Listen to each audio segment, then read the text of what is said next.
Hello, my beautiful friends. We are here on stream with the cast of The Princess Bride. The whole thing. The whole thing. It's all of us. It's all right here. Everyone's here. We should do some quick introductions for those of us. So we're gonna go top on my screen down to the bottom. So starting with Zach. We just saw you actually. I remember you. I was very recently in a job hunt. I was unfortunately cut from that job hunt, so now I've fallen back onto Twice acting. in a row. Twice in a row. Yes. Wow. For the evening's entertainment, I'll be portraying the Prince Humperdinck and Inigo Montoya. The opposite ends of the spectrum. Next, one down, Mac. Hello, I am Mac. Zach and I and a couple of other people here are from Standing Stones. We're friends of the network. And I will be playing the grandson for today. And then after that is me, and I'm going to be playing the grandfather, funnily enough. Yeah. Of course you are. Yeehaw! Under me is Andrew. Hey, I'm Andrew. You might know me from Argonauts and not the Princess Bride, the podcast lines. They weirdly sound the same. Now that I try to say that, same cadence. You know me from those here on Moonshot. Today, I'm going to be portraying narrator. Then we're going up to the top, Jeff. Hello, I am Jeff Stormer. I am the Michael Morbius of tabletop RPG podcasting, and today I'm going to be playing the role of Fezzik.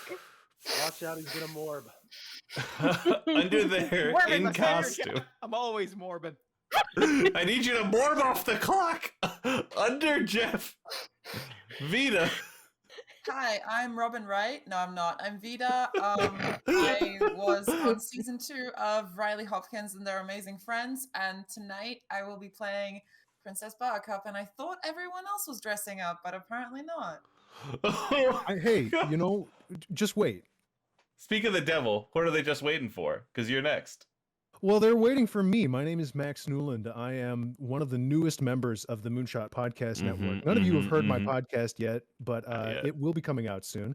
And today you'll be hearing me read the roles of both Wesley and the Man in Black. Oh, you get 2 roles? I know. Two rolls, dang. Hey, what? Under that, who do we got next up on my fucking list? It's Izzy. Hi. I'm not from any of the networks that have been mentioned so far. I'm from a completely different place that's associated with Standing Stones called Hearthside Enclave. Izzy just kind of wandered in. Yeah, I'm just here. It happens. Vibing. The studio has Totally saloon vibing. doors, is the thing. I did dress up as your horrible Uncle Tony from Sicily. Dinner because is I'm ready. playing Vizini. It is ready. I am Vizzini. here, and I'm ready. I was born to play this role. And then, finally, last but not least, Danielle. Hi, I'm Danielle. I am from Standing Stones, and today I will be playing Count Rugen. And let's just fucking hop right into it then. Give me the Mr. Narrator. Also, by the way, our buddy Caro is here working on sound effects. If they come in, that's gonna fucking rule. And if they don't, I need everyone to donate money for Caro.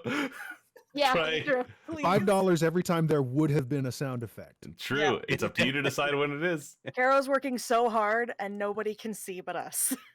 Yeah. So, with that said, Andrew. We're gonna Take it away. fade. We're gonna fade in on a video game on a computer screen. The game is in progress as a sick coughing sound is heard. Cut to this kid lying in bed, coughing, pale, one sick cookie. Maybe he's 7 or 8 or 9. He holds a remote in one hand, presses it, and the video game moves a little bit. Then he's hit by another spasm of coughing and puts the remote down. His room is monochromatic, grays and blues, mostly mildly high-tech. We're in the present day, and this is a middle-class house, somewhere in the suburbs. Cut 2. The kid's mother, as she enters, goes to him, fluffs his pillows, kisses him, and briefly feels his forehead. She's worried, but it doesn't show. During this, are you feeling any better? A little bit. Guess what? What? Your grandfather's here. Mom, can't you tell him I'm sick? You are sick. That's why he's here. He'll pinch my cheek. I hate that. Maybe he won't. the kid shoots her an I'm sure look as we cut to the kid's grandfather bursting into the room. Kind of rumpled, but the eyes are bright. He has a wrapped package tucked under one arm as he immediately goes to the kid, pinches his cheek. Hey, how's the sickie, eh? The kid gives his mother an I told you so look. The mother ignores it, beats a retreat. I think I'll leave you two pals. And she's gone. There's an uncomfortable silence. Then I brought you a special present. What is it? Open it up. the kid does. He does his best to smile. A book? That's right. When I was your age, television was called books, and this is a special book. It was the book my father used to read to me when I was sick, and I used to read it to your father, and today I'm going to read it to you. Has it got any sports in it? To the grandfather, suddenly passionate.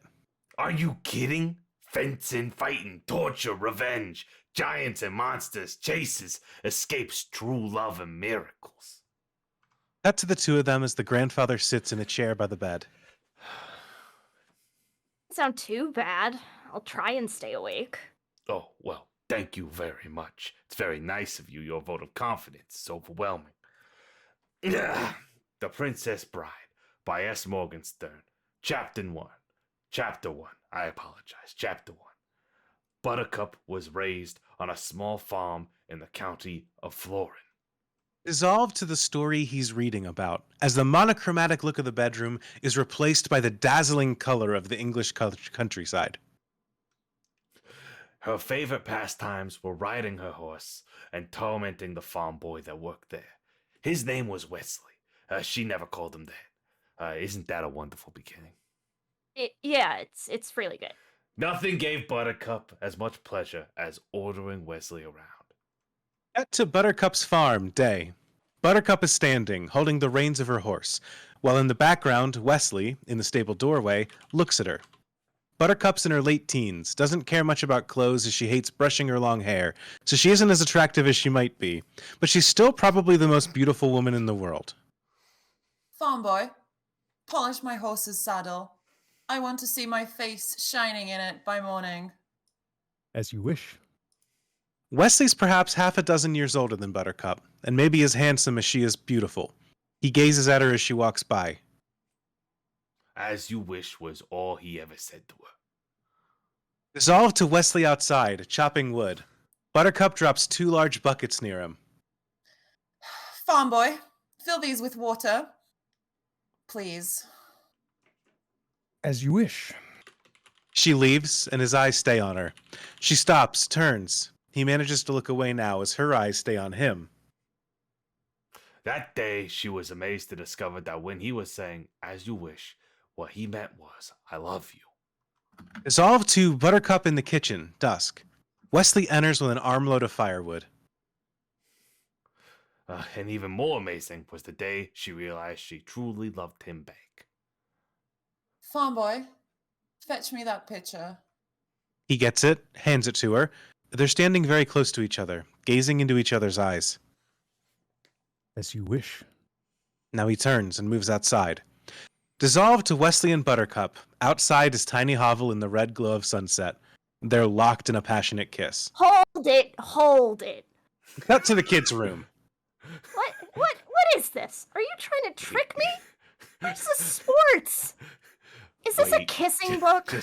Just wait. Just well, when does it on. get good? Keep your shirt on. Let me read. Wesley had no money for marriage, so he packed his few belongings and left the farm to seek his fortune across the sea. To Wesley and Buttercup, they stand near the gate to the farm, locked in an embrace. It was an emotional time for Buttercup. I don't believe this. I fear I'll never see you again. Of course you will. But what if something happens to you? Hear this now. I will come for you. But how can you be sure? This is true love. You think this happens every day? He smiles at her. She smiles too, throws her arms so tightly around him. They kiss. Then, as Leslie walks away, Buttercup watches him go. Wesley didn't reach his destination. His ship was attacked by the dread pirate Roberts, who never left captives alive.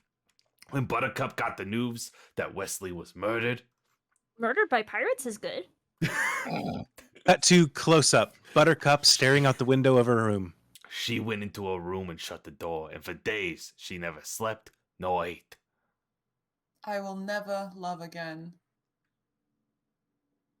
Hold on her face, perfect and perfectly sad. Dissolved to Florin Castle, day. The main courtyard at Florin, replete with townspeople, livestock, and a bustling marketplace. 5 years later, the main square of Florence City was filled as never before to hear the announcement of the great Prince Humperdinck's bride-to-be. That's a Prince Humperdinck, a man of incredible power and bearing, standing in his royal robes in a castle balcony. 3 others are standing behind him. An old couple with crowns, the aging king and queen, and a dark-bearded man who seems the prince's match in strength. This is Count Rugen. My people, a month from now, our country will have its 500th anniversary.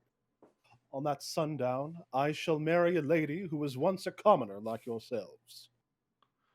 But perhaps you will not find her so common now. Would you like to meet her? Yes!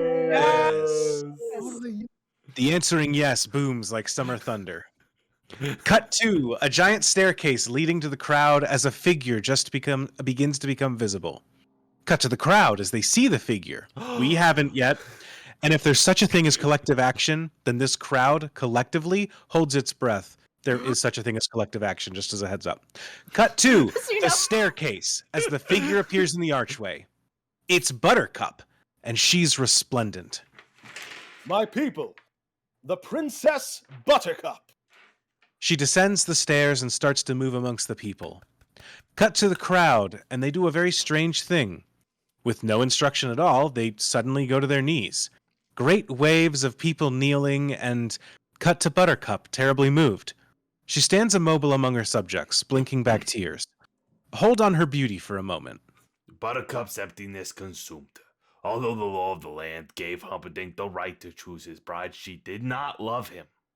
Cut to the woodlands, and Buttercup barreling along, controlling her horse easily. Despite Humperdinck's reassurance that she would grow to love him, the only joy she found was in her daily ride. Cut to a wooded glen close to sundown. Lovely, quiet, deserted. Buttercup suddenly reins in. Word, my lady. Cut to 3 men standing close together in the path. Beyond them can be seen the waters of Florin Channel. The 3 men are not your everyday commuter types. Standing in front is a tiny man with the most angelic face. He's Sicilian, and his name is Vizzini. Beside him is a Spaniard, erect and taut as a blade of steel. His name is Inigo Montoya. Beside him is a giant. His name is Fezzik. We are but poor, lost circus performers. Is there a village nearby? There's nothing nearby. Not for miles. Then there will be no one to hear you scream. He nods to the giant, Fezzik, who merely reaches over, touches a nerve on Buttercup's neck, and the start of a scream is all she manages. Unconsciousness comes that fast. As she starts to fall, cut to a tiny, isolated spot at the edge of the Florin Channel. A sailboat is moored. It's dusk now, and shadows are long. Inigo, the Spaniard, busies himself getting the boat ready. Cut to the giant Fezzik carries Buttercup, unconscious, on board. Vizzini rips some tiny pieces of fabric from an army jacket and tucks them along the saddle of Buttercup's horse. There's the entire operation of a sense of tremendous skill and precision. What is that you're ripping? Fabric from the uniform of an army officer or gilder. Tearing sounds. Whoa there, brother. Who is Gilder?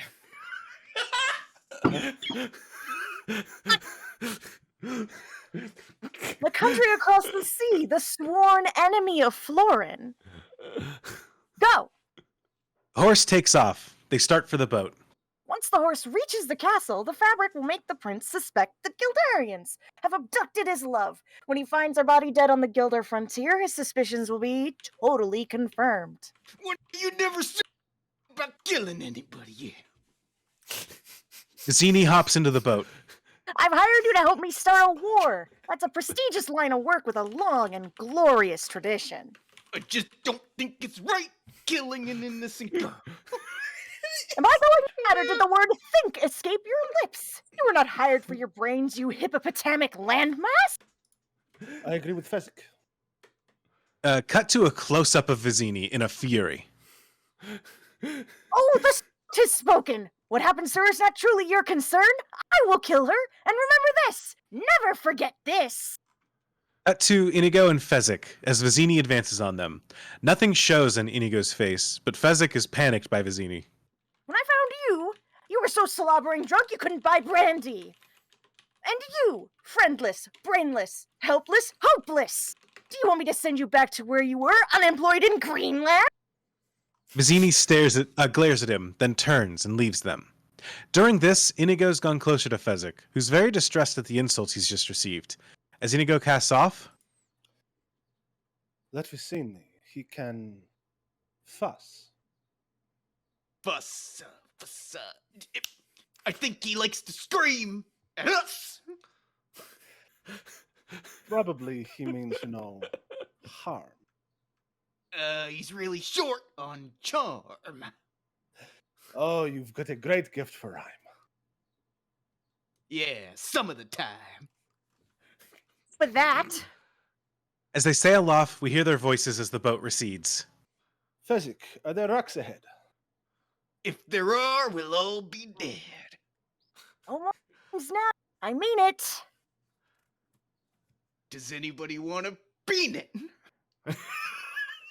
As Vizzini screams, we dissolve to the sailboat racing across the dark waters. Inigo is at the helm. Fezzik stands near the body of the princess, whose eyelids flutter slightly. Or do they? Vizzini sits motionless. The waves are higher. There are only occasional flashes of moon slanting now between the clouds.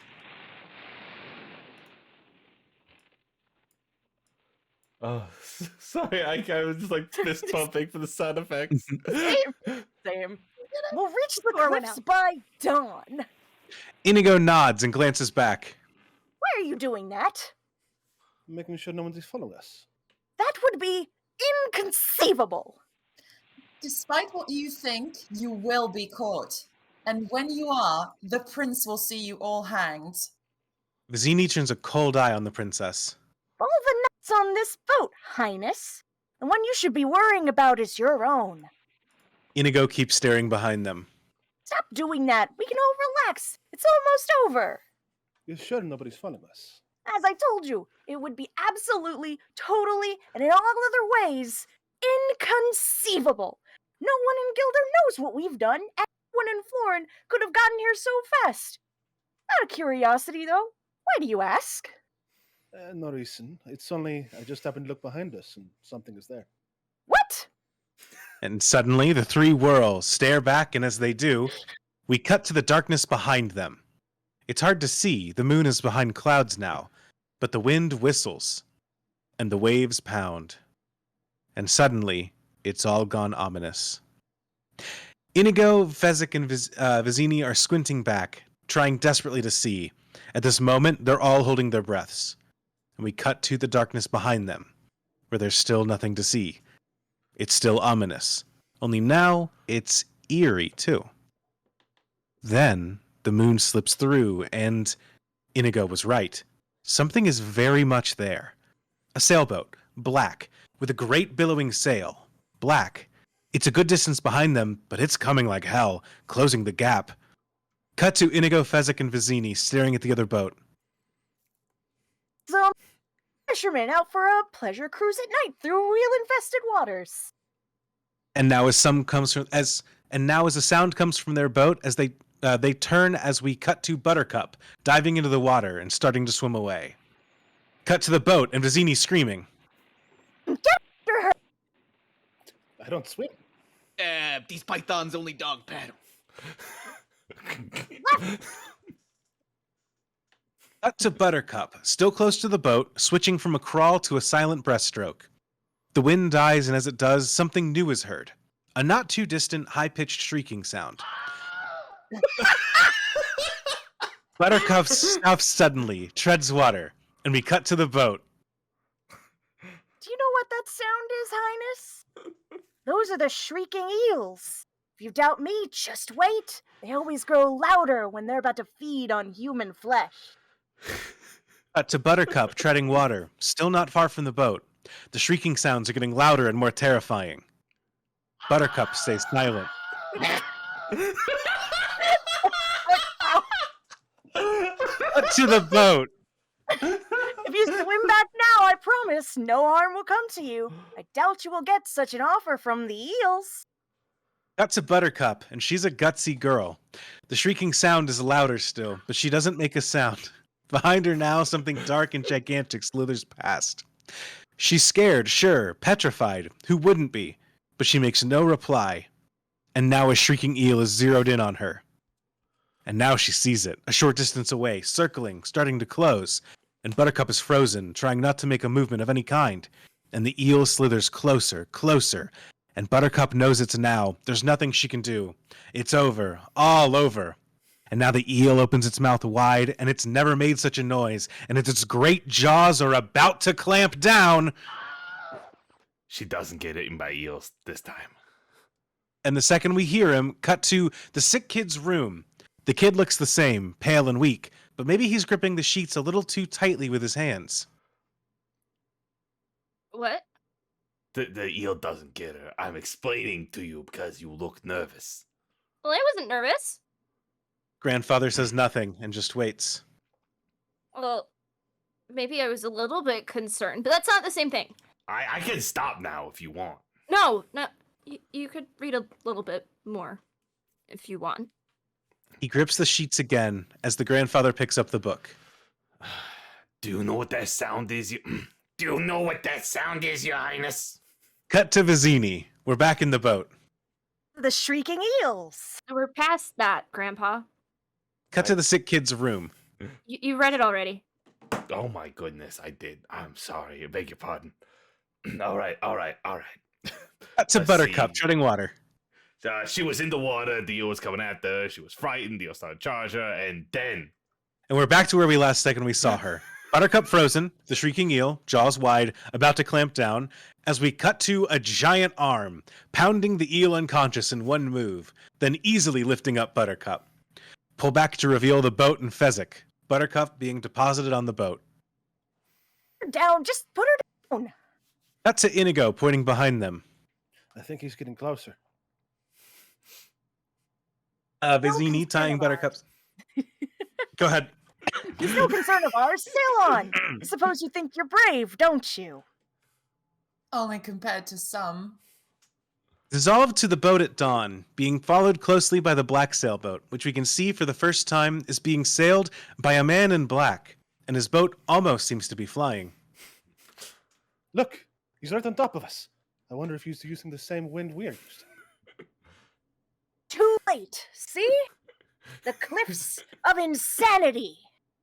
And once he said the name, cut to the Cliffs of Insanity at dawn. They rise straight up, sheer from the water, impossibly high.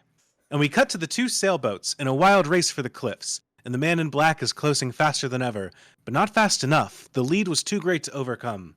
And as Inigo sails with great precision straight at the cliffs, we cut to the boat being pursued. Hurry up, move the thing. That other thing, move it. We're safe. Only Fezzik is strong enough to go up our way.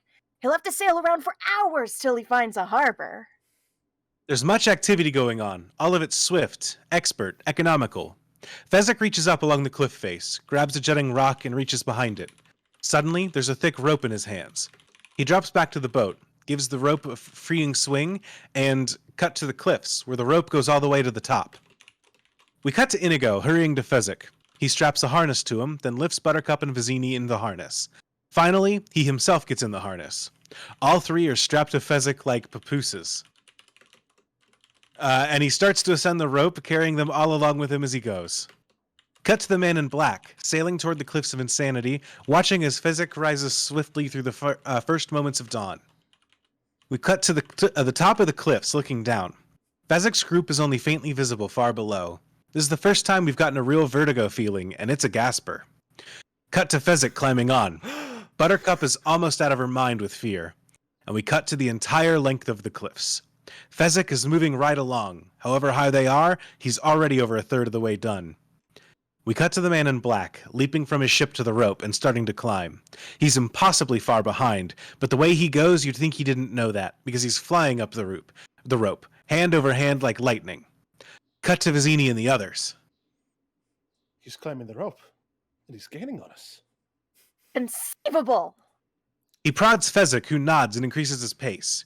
We cut to the man in black roaring up the rope, and we cut to a long shot of the cliffs, as the man in black is cutting deeply into Fezzik's lead. Cut to Vizini and the others. Sir! Mister. You were supposed to be this colossus. You were this great legendary thing, and yet he gains. Well, I'm carrying 3 people on my back, and he's only got himself. I do not accept excuses. Just going to have to find myself a new giant, that's all. Don't say that, Vizzini, please. And his arms begin moving much more slowly. We cut to the man in black, whose arms are still working as before. If anything, he's speeding up. Fezzik's lead is smaller and smaller.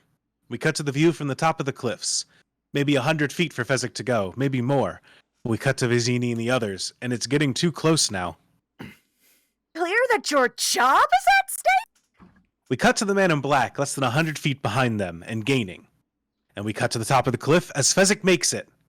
Vizzini leaps off and takes out a knife and begins to cut the rope, which is tied around the great rock, while Inigo helps the princess to her feet, and Fezzik just stands around, waiting for someone to tell him to do something. Nearby are some stone ruins. Once they might have been a fort. Now they kind of resemble Stonehenge. We cut to the man in black, feet now from the top, maybe less, maybe only 50?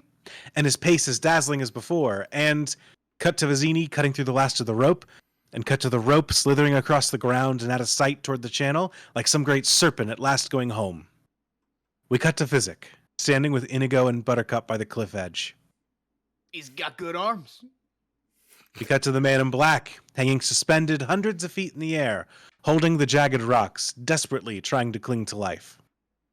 We cut to Vizzini, stunned, turning to the others and looking down. Fall? Inconceivable! You keep using that word. I do not think it means what you think it means. My God, he's climbing. We cut to the man in black, and so he is. Very slowly, he's picking his way upwards, sometimes a foot at a time, sometimes an inch. But we cut to the group at the top, staring down. Free as he's obviously seen us with the princess, and must therefore die. You, carry her. We'll head straight for the Gilder frontier, catch up when he's dead. If he falls, fine. If not, the sword. Inigo nods. I want to duel him left-handed. You know what a hurry we're in? Well, it's the only way I can be satisfied. If I use my right, over too quickly. Oh, have it your way. We cut to the man in black, still creeping his way upward. And cut to Fezzik, who goes to Inigo. You be careful. These people in mask gimmicks can't be trusted. Kane.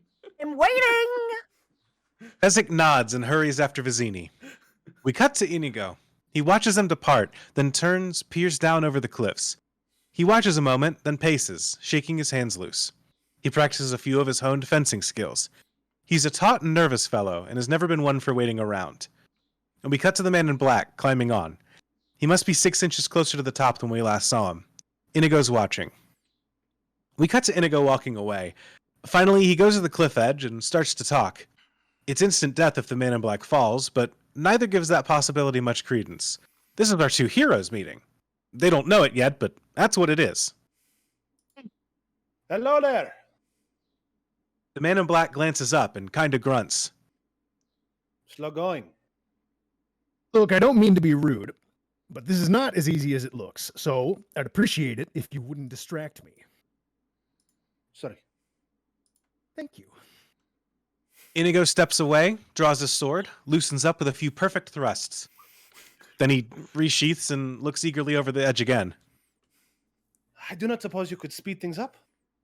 If you're in such a hurry, you could lower a rope or a tree branch or find something useful to do. I could do that. In fact, I've got some rope here. But I do not think you will accept my help, since I'm willing or waiting around to kill you. That does put a damper on our relationship. He finds another hold a few inches higher. But I promise I will not kill you until you reach the top. Oh, that's very comforting. But I'm afraid you'll just have to wait. I hate waiting. I could give you my word as a Spaniard. No good. I've known too many Spaniards. And he just hangs there in space, resting, gathering his strength. You don't know any way that you'll trust me. Nothing comes to mind. And on these words, the camera zooms into a close-up on Inigo. He raises his right hand high, his eyes ablaze, and his voice takes on a tone we've not heard before. I swear on the soul of my father, Domingo Montoya, you will reach the top alive. We cut to the man in black. There's a pause, and then quietly, Throw me the rope. we cut to Inigo. He dashes to the giant rock the rope was originally tied to. And we cut to the man in black as his grip loosens a moment, trying to cling to the side of the cliff. We cut to Inigo, with a small coil of rope, hurries back to the edge and hurls it over. And we cut to the rope as it hangs close to the man in black. He releases the rocks, grabs the rope, hangs helplessly in space a moment, then looks up at Inigo, and we cut to Inigo straining, forcing his body away from the cliff edge. And we cut to the man in black, rising through the early morning light, slowly, steadily. And as the cliff top comes within reach, we cut to Inigo, watching as the man in black crawls to safety, and then looks up at him. Thank you. We'll wait until you're ready. Again, thank you. The man in black sits to rest on the boulder that once held the rope. He tugs off his leather boots and is amazed to see several large rocks tumble out. The man in black wears gloves. Inigo stares at them. I do not mean to pry, but you don't happen by any chance to have 6 fingers on your right hand? He glances up. The question clearly baffles him. Do you always begin conversations this way? My father was slaughtered by a 6-fingered man. He was a great sword maker, my father. And when the 6-fingered man appeared and requested a special sword, my father took the job. He slaved a year before he was done. He hands his sword to the man in black. Never seen its equal. Cut to a close-up of Inigo, and even now this still brings pain. The 6-fingered man returned and demanded it, but at 1/10 his promised price. My father refused. Without a word, the 6-fingered man slashed him through the heart. I love my father, so naturally I challenged his murderer to a duel. They failed. The 6-fingered man did leave me alive with the 6-fingered sword, but he gave me these. He touches his scars. Cut to the man in black, looking up at Inigo. How old were you? I was 11 years old. When I was strong enough, I dedicated myself to the study of fencing. So the next time we meet, I will not fail. I will go up to the 6-fingered man and say, "Hello, my name is Inigo Montoya. You killed my father.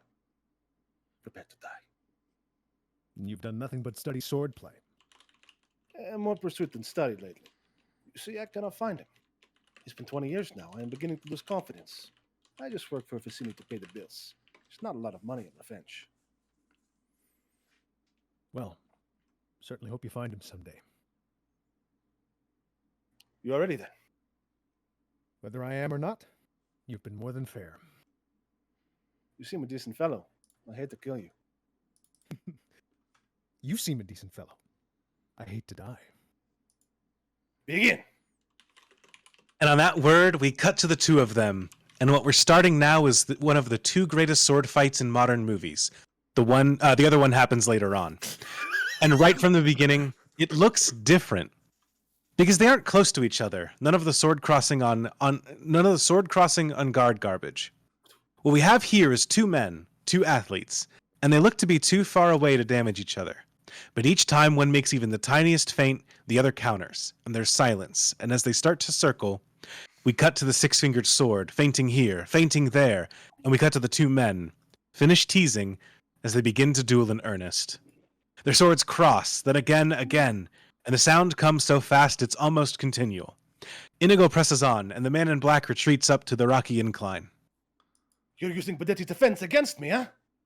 Not it fitting considering the rocky terrain. Naturally. You must expect me to attack with Capoferro. And he shifts his style now. Naturally. But I find Tybalt cancels out Capoferro, don't you? The man in black is now perched at the edge of the elevated castle ruin. Nowhere to go, he jumps to the sand. Inigo stares down at him. Unless the enemy has studied his Agrippa.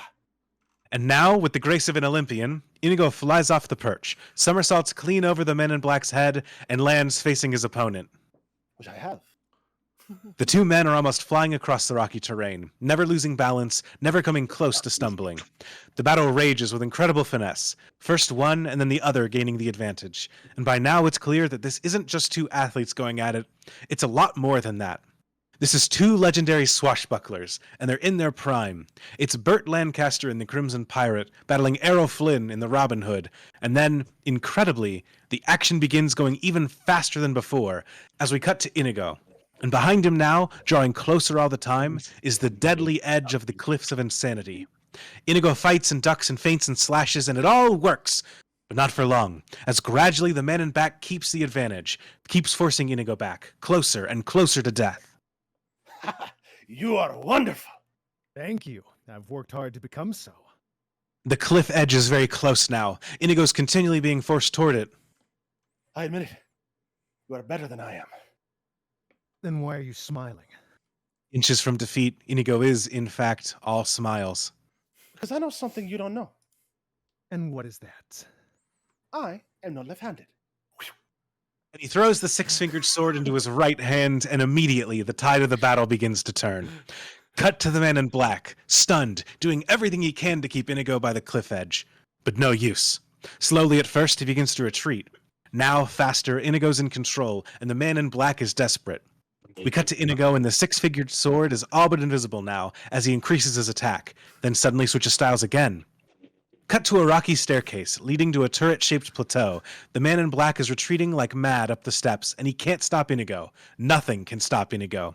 And in a frenzy, the man in black makes every feint, tries every thrust, lets go with all he has left. But he fails. Everything fails. He tries one or two final desperate moves, but they're nothing. You're amazing. I had to be after 20 years. And now the man in black is smashed into a stone pillar, pinned there under the six-fingered sword. There's something I ought to tell you. Tell me. I am not left-handed either. And now he changes hands, and at last the battle is fully joined. Cut to Inigo, and to his amazement, he's being forced back down the steps. He tries one style, then another, but it all comes down to the same thing. The man in black seems to be in control. And before Inigo knows it, the six-fingered sword is knocked clear out of his hands. Inigo retreats, dives from the stairs to a moss-covered bar suspended over the archway. He swings out, lands, and scrambles to his sword as we cut to the man in black, who watches Inigo, then casually tosses his sword to the landing where it sticks in perfectly. Then the man in black copies Inigo. Not copies exactly, improves. He dives to the bar, swings completely over it like a circus performer, and dismounts with a backflip. Cut to Inigo, staring in awe. Who are you?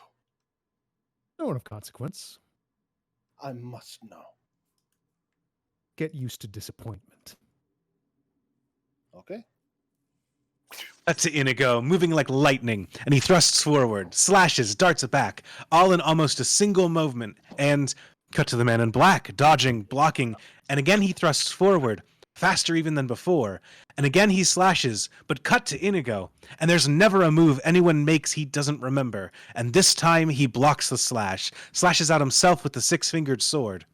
On it goes, back and forth across the rocky terrain, Inigo's feet moving with the grace and speed of a great improvisational dancer. And we cut to the six-fingered sword as it's knocked free, arching up into the air, and Cut to Inigo catching it again. And something terrible is written behind his eyes. He's given his all, done everything man can do, tried every style, made every maneuver, but it wasn't enough. And on his face, for all to see, is the realization that he, Inigo Montoya of Spain, is going to lose. Cut to the man in black, moving in for the end now, blocking everything, muzzling everything, and cut to the six-fingered sword, sent flying from Inigo's grip. He stands helplessly only a moment, then he drops to his knees, bows his head, and shuts his eyes. Kill me quickly. I would as soon destroy a stained glass window as an artist like yourself. However, since I can't have you following me either... And he dunks Inigo's head with his heavy sword handle. Inigo pitches forward unconscious. Please understand, I hold you in the highest respect.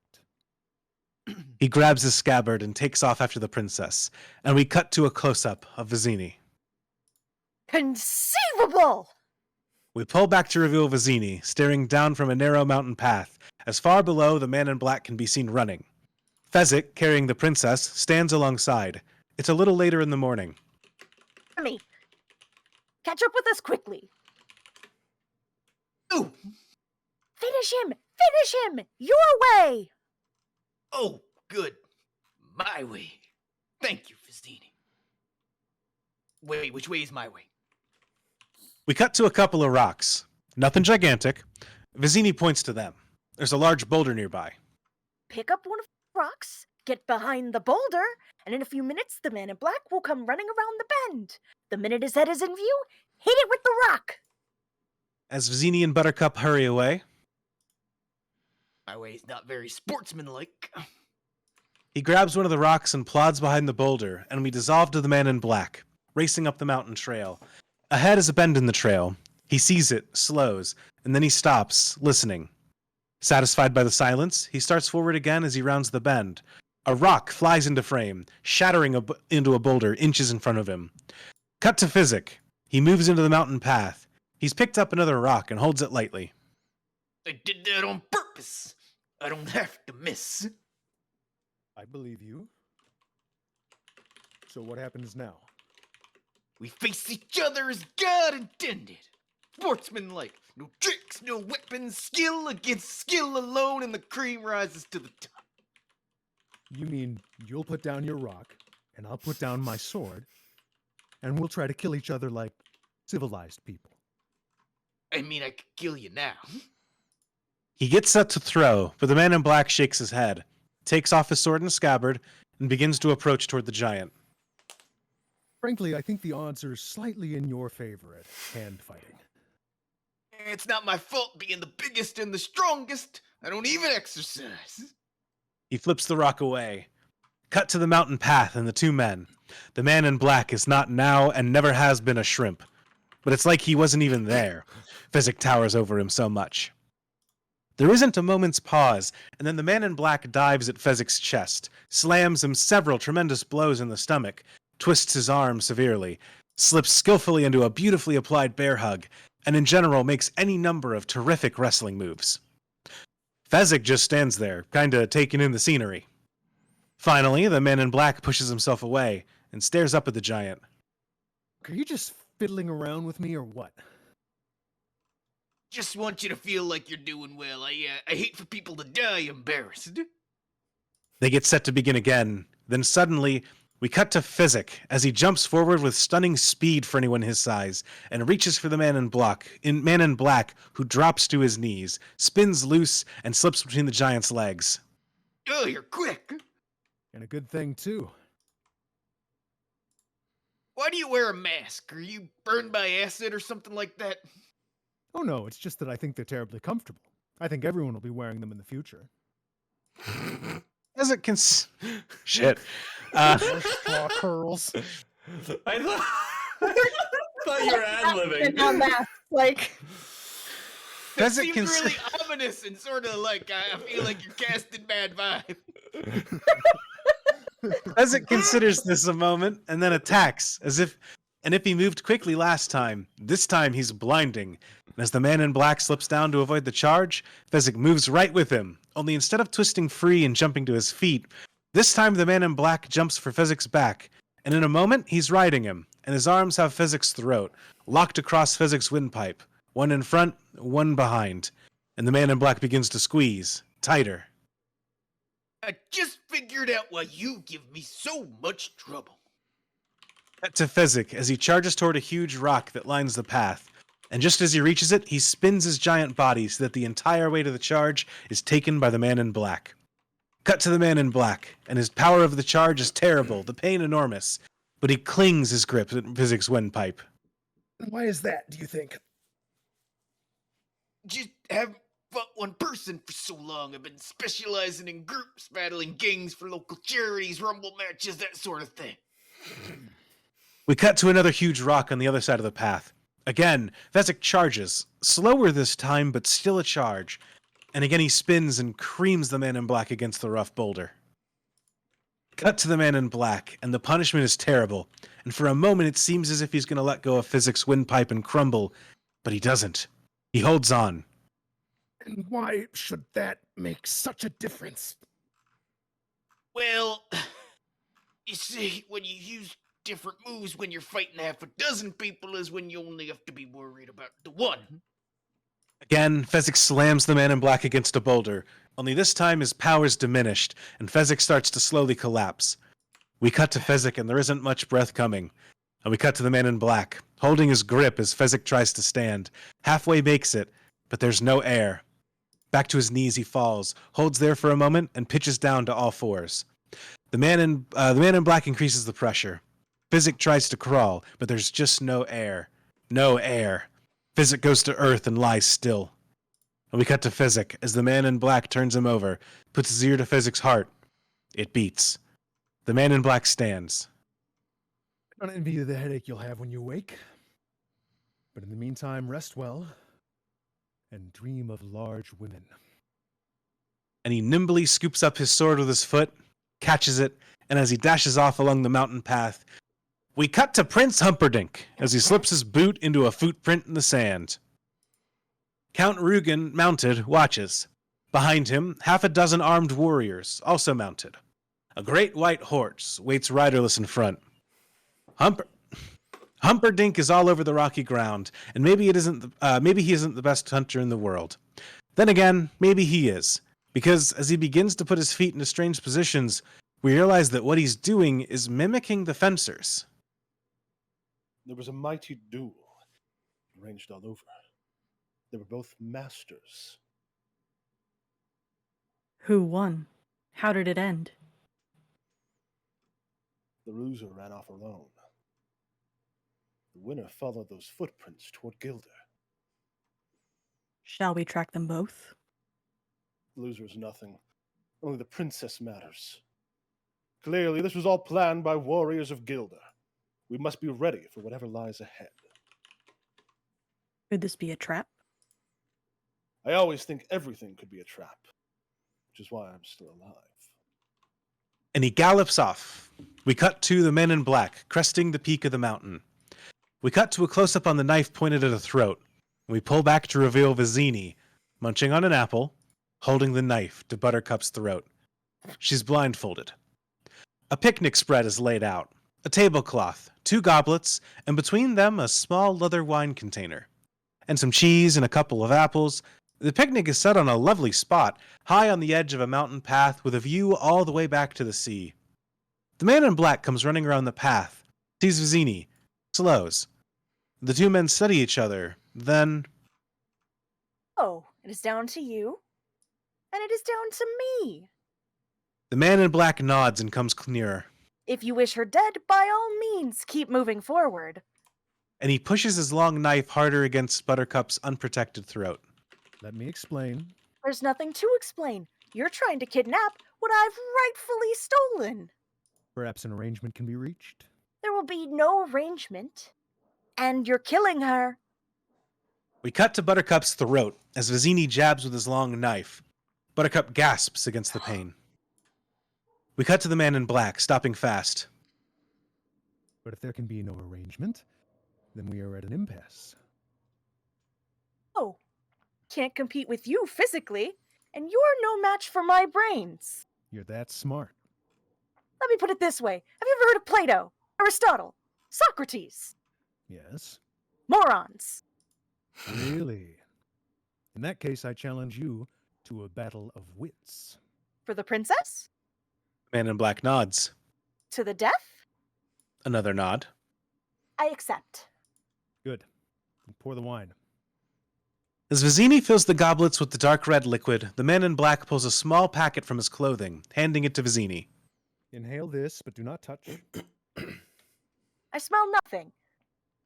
What you do not smell is called iocane powder. It is odorless, tasteless, dissolves instantly in liquid, and is among the more deadlier poisons known to man.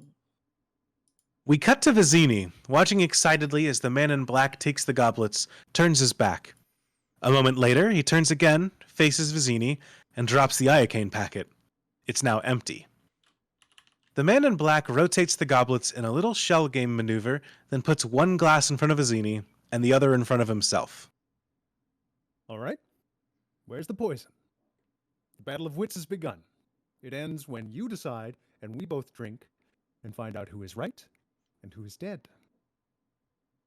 All I have to do is divine from what I know of you. Are you the sort of man who would put the poison into his own goblet? Or his enemies? Now, a clever man would put the poison into his own goblet, because he would know that only a great fool would reach for what he was given. I'm not a great fool, so I can clearly not choose the wine in front of you. But you must have known I was not a great fool. You would have counted on it, so I can clearly not choose the wine in front of me. You've made your decision then. Not remotely, because iocane comes from Australia, as everyone knows, and Australia is entirely peopled with criminals. And criminals are used to having people not trust them, as you are not trusted by me, so I can clearly not choose the wine in front of you. Truly, you have a dizzying intellect. Wait till I get going. Where was I? Australia. Yes, Australia. And you must have suspected I would have known the powder's origin, so I can clearly not choose the wine in front of me. You're just stalling now. You'd like to think that, wouldn't you? You've beaten my giant, which means you're exceptionally strong. So you could have put the poison in your own goblet, trusting on your strength to save you. So I can clearly not choose the wine in front of you. But you've also bested my Spaniard, which means you must have studied. And in studying, you must have learned that man is mortal, and you would have put the poison as far from yourself as possible. So I can clearly not choose the wine in front of me. As Vizzini's pleasure's been growing throughout, the man in black's has been fast disappearing. You're trying to trick me into giving away something. It won't work. I'm sorry. I just heard enough of the song to figure out what it was. Then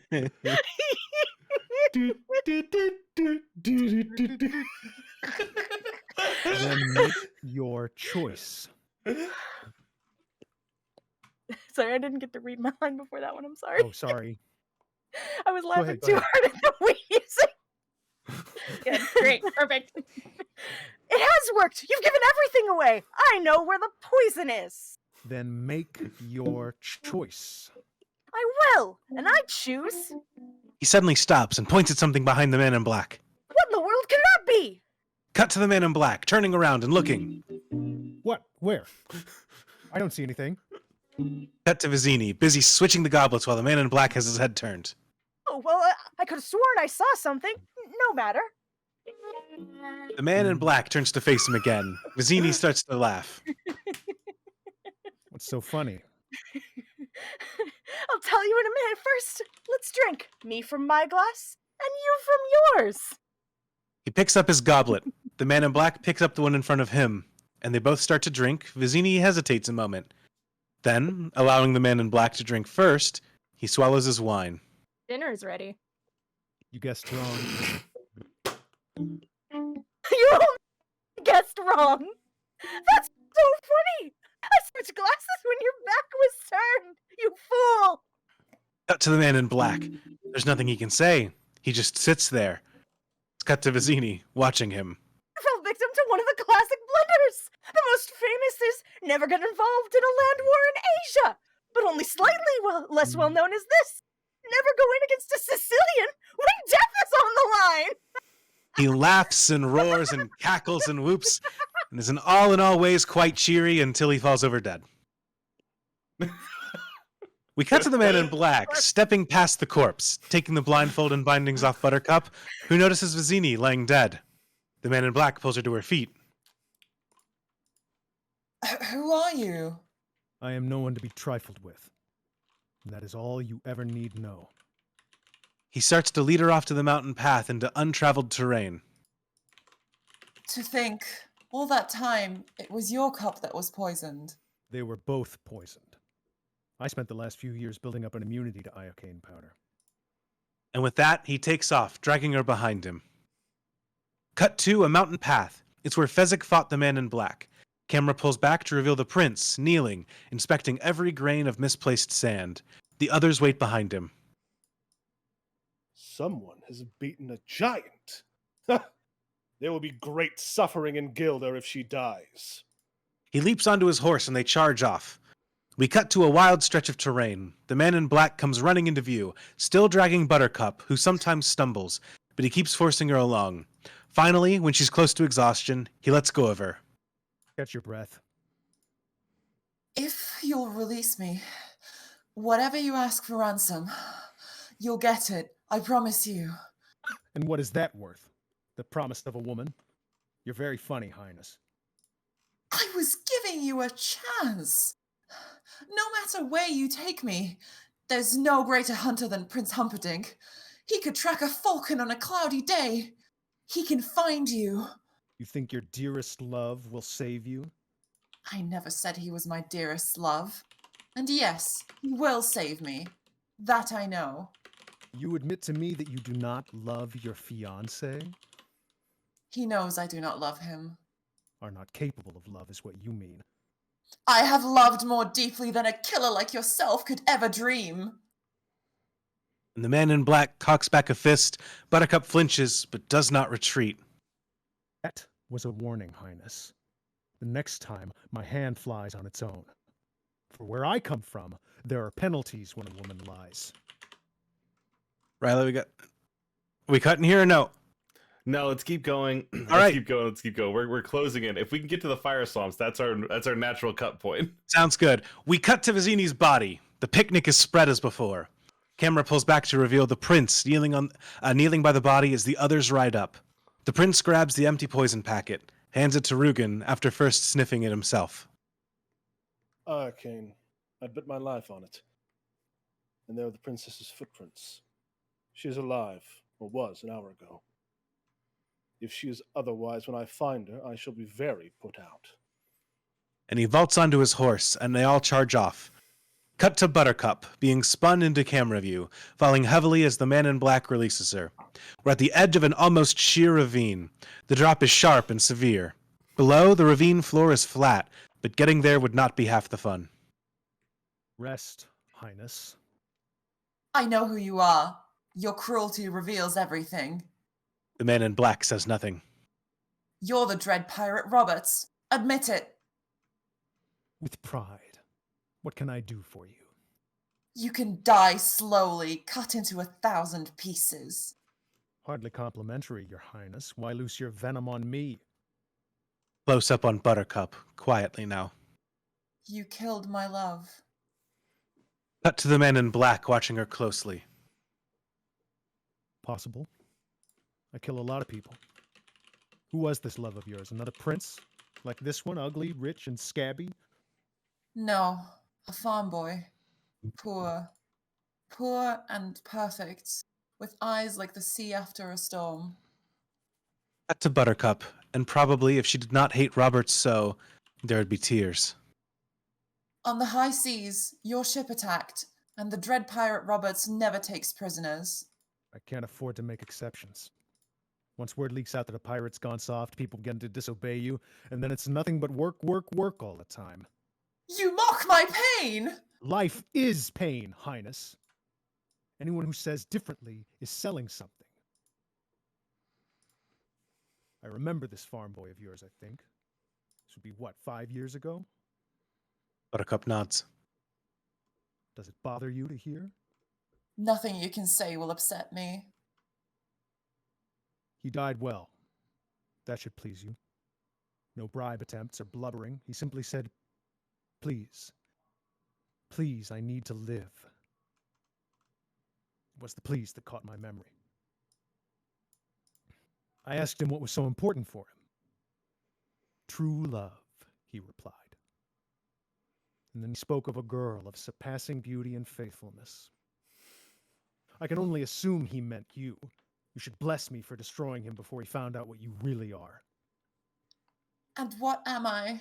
Faithfulness, he talked of, madam, your enduring faithfulness. Now tell me truly, when you found out he was gone, did you get engaged to your prince that same hour, or did you wait a whole week out of respect for the dead?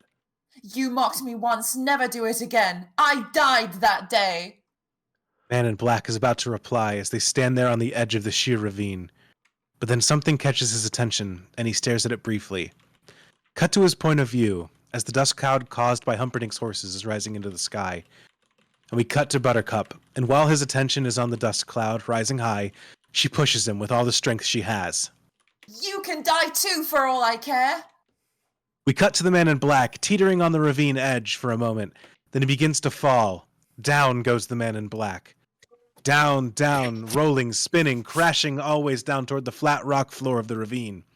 We cut to Buttercup, staring transfixed at what she's wrought. There's a long pause. She stands there, alone.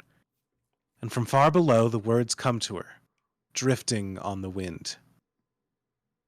You wish. Oh, my sweet Wesley, what have I done? And without a second thought or consideration of the dangers, she starts into the ravine. A moment later, she too is falling, spinning and twisting, crashing and torn, cartwheeling down toward whatever is left of her beloved.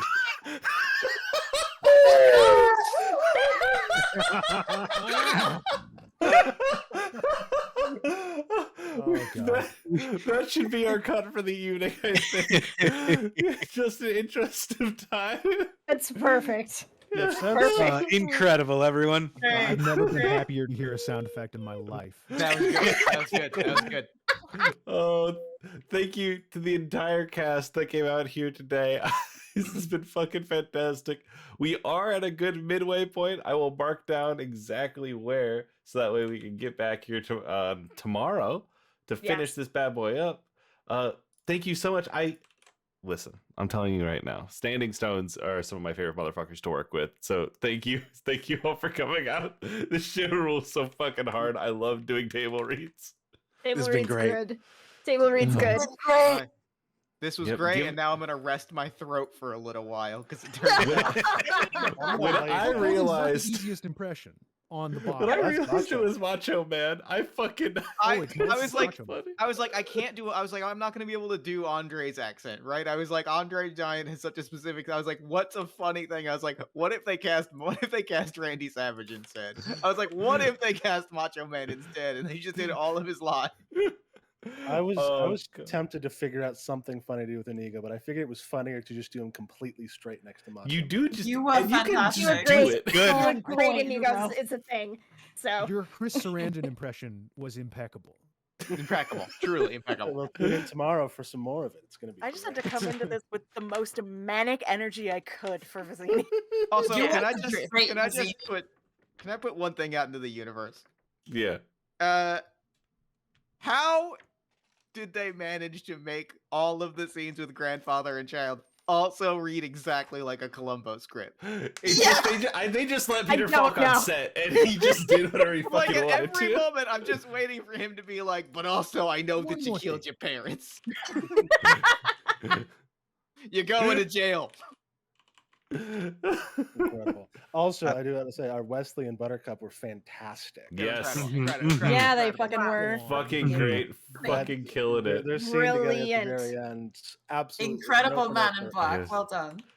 Oh yes, I- absolutely. Andrew, the Beautiful narrator. tension in my heart just Yeah.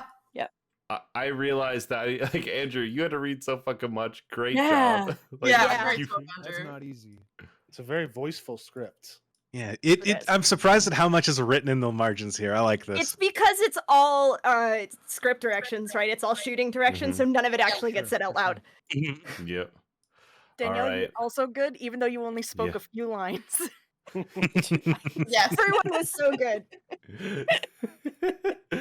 Oh, gamers, we will be Tomorrow, back again. tomorrow. Next Hey, up, gamers. speaking of wrestling, we have the next episode in our Moonshot Wrestling Bonanza. So if you tuned in night 1, get ready to tune in night 2 for just as much wrestling action. And after that, hiccup, we have the finale of the Pokemon Showdown.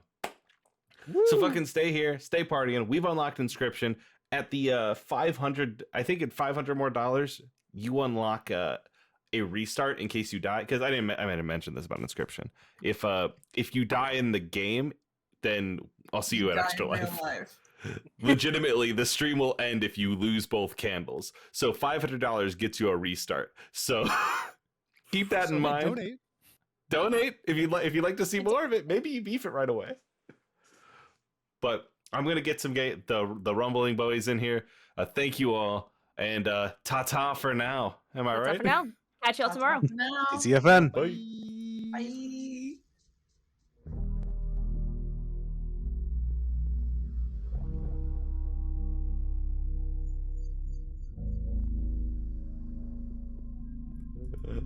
Carol fucking crushed it.